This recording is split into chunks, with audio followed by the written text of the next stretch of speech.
ایک سوال محمد شمیم صاحب کا ہے، تو کہتے ہیں کہ دلیل دی جاتی ہے کہ ہر نفس جو کرتا ہے وہ پہلے سے طے شدہ ہے، پھر ہم اچھے اور برے عمل و فعل کیسے کریں یا کرتے ہیں؟ یہ بڑا پیچیدہ مسئلہ ہے قدر کا۔ تقدیر کا جو تصور ہمارے ذہنوں میں ہے وہ صحیح نہیں ہے۔ قدر کہتے ہیں اندازے کو، ایویلویٹ کرنا، کسی چیز کی قدر و قیمت کا اندازہ کرنا۔ اللہ نے ہر جاندار کے لیے ایک اندازہ مقرر کر دیا۔ مثلا چھوٹی سی چڑیا ہے اور وہ ہوا میں اڑتی پھر رہی ہے، انسان ہوا میں نہیں اڑ سکتا۔ مشین بنا کر ہوائی جہاز میں اڑ جائے، خود تو نہیں اڑ سکتا۔ تو یہ ہر نوع کی ایک تقدیر ہے۔ اسی طریقے سے ہر انسان کی بھی کچھ لیمیٹیشنز ہیں۔ ہر انسان کو دو چیزیں ملتی ہیں جس میں اس کا کوئی دخل نہیں۔ اسے والدین کی طرف سے جینز مل رہے ہیں، اس کے اثرات اس کی شخصیت پر ہوں گے۔ پھر جس ماحول میں اسے پیدا کیا گیا ہے اس ماحول کے اثرات ہوں گے۔ ان دونوں سے مل کر شاکلہ بنتا ہے۔ قرآن مجید نے شاکلہ کہا ہے۔ شاکلہ کہتے ہیں پیٹرن کو۔ آپ نے لوہے سے کوئی چیز ڈھالنی ہے تو پہلے لکڑی کا پاٹرن بناتے ہیں، ہمارے مصری لوگ پاٹرن کہتے ہیں اس کو۔ اسے آپ پیٹرن سمجھیے، تاکہ اس میں آپ نے لوہا پگھلا کر ڈالا تو اسی کے مطابق ڈھل گیا۔ تو ہر انسان کا ایک پیٹرن ہے جو اس کے جینز سے اور اس کے انوائرمنٹ سے بنا ہے، اور ہر انسان کا محاسبہ اسی اعتبار سے ہوگا۔ اگر کسی کے شاکلہ میں 100% نیکی کا اللہ تعالی نے صلاحیت رکھی تھی اور اس نے 40% کی ہے، وہ مارا گیا۔ جس کے اندر رکھی ہی 50% دی، اس نے 40% کر لیا، کامیاب ہو جائے گا۔ لا یکلف اللہ نفسا الا وسعها۔ Every individual will be judged according to what was given to him by Allah subhanahu wa ta'ala۔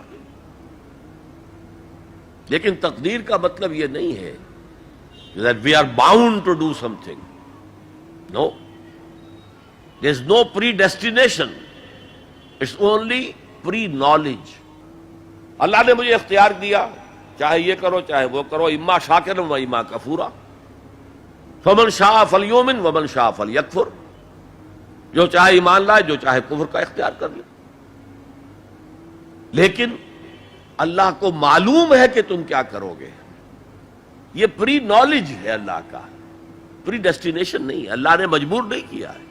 ہاں، وہ لمیٹیشن جو آپ کی شخصیت کے اندر ہے وہ اپنی جگہ ہے، لیکن نیکی اور بدی، خیر اور شر، حق و باطل کا چوائس آپ کو دیا ہے، اما شاکرا و اما کفورا۔ فمن شاء فلیؤمن ومن شاء فلیکفر۔ This free will is with you and you will be adjudged on the basis of this free will۔ البتہ کتنی نیکی تم کر سکتے تھے اتنی کر لی، کامیاب، چاہے وہ مقدار میں کم ہو۔ اب جب غزوہ تبوک کے موقع پر حضور نے مسلمانوں سے کہا یہ جیش العسرہ ہے، ساز و سامان چاہیے، اب لاؤ پیسے پیش کرو، حضرت ابوبکر نے اپنا سارا اثاثہ لا کر رکھ دیا۔ پوچھا اپنے بال بچوں کے لیے کچھ چھوڑ کر آئے ہو؟ کہ کچھ نہیں چھوڑا۔ صدیق کے لیے ہے خدا کا رسول، بس اللہ کا نام چھوڑ کر آیا ہوں۔ اب حضرت عثمان نے بہت دولت دی اس وقت۔ ایک غریب انصاری، اس نے ساری رات ایک یہودی کے باغ میں وہ کنویں سے پانی کھینچ کر باغ کو سیراب کیا۔ صبح کو اسے کچھ کھجوریں مل گئیں اجرت کے طور پر۔ اس نے آدھی لا کر اپنے بال بچوں کو دے دی، گھر کا نفقہ، نان نفقہ شام تک کے لیے، آدھی حضور کے سامنے لا کر رکھ دی۔ جو منافقین موجود تھے انہوں نے تمسخر اڑایا، ہاں جی ہاں، بغیر ان کھجوروں کے تو یہ لشکر جا ہی نہیں سکتا، یہ تو بڑا، یہ تو بہت۔ حضور نے کیا کہا؟ ان کھجوروں کو اس پورے ڈھیر کے اوپر پھیلا دو، اللہ کی نگاہ میں یہ اس پورے ڈھیر سے زیادہ بھاری ہے۔ تو آپ جو کچھ کر سکتے ہیں کیجئے۔ اللہ تعالیٰ کی لاٹھی اندھے کی لاٹھی نہیں ہے جو برابر چلے سب پر، بلکہ ایوری انڈیویجول اس کے علیحدہ علیحدہ حساب ہوگا۔ اللہ کا کمپیوٹر بہت بڑا ہے، بہت بڑا ہے، بہت بڑا ہے، وہ ہر ایک کی قدر و قیمت کا تعین کر لے گا۔